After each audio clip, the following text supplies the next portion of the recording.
Natay ti nga pulo ket innem ti tawen na lalaki a grade 11 student ken residente iti barangay 10 iti Iliti San Nicolas.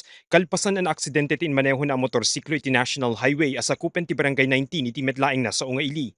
Iti investigasyon, ti biktima ti agpalaod a direksyon idinta maipagarup an awalan ti kontrol ti manibela apaman a madanunan na ti nakapasamakan ti aksidente. Medyo napaspas dito ubing. Hindi dato'y part ng medyo kurba dito'y area. Di nga na-overshot.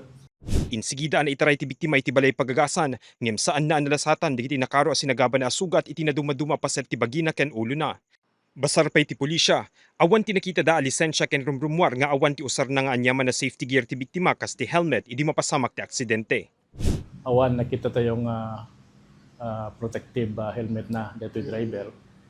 Karaman dito'y reflectorized vest. Well, base ka di jay nag-responde nga pulis tayo.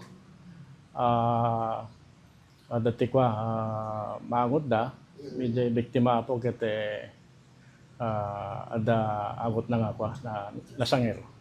Pinadasmi nga laan ti komento ti pamilya ti biktima ngem kunada saan dapay laing nga nakasagana nga agsao. Kabayatan na nagpalagipmet ti pagadalan ti biktima kadagiti agmanmaneho kang runaan yan digiti minor de edad iti saan na panagmaneho na awan iti igyem a driver's license ken kastamit ten ti kanayon na panagusar kadagiti safety gears. Impasigurado met ti pulisya nga agtultuloy ti panangkitkita da kadagiti addang a makatulong ti panakapatalged digiti kalsada ken idawdawat da iti panagikaykaysa digiti umili.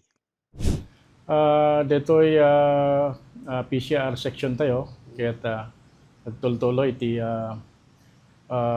info drive na regarding dito panangusar tayo ti kalsada nga dapat safe. When itay lang kaya nagkandak tayo ti pinagibonong ti reflectorized vest.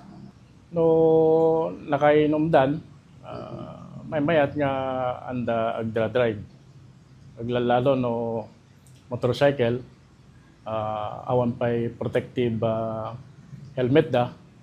Mark Magdirila, Balitang Solid North.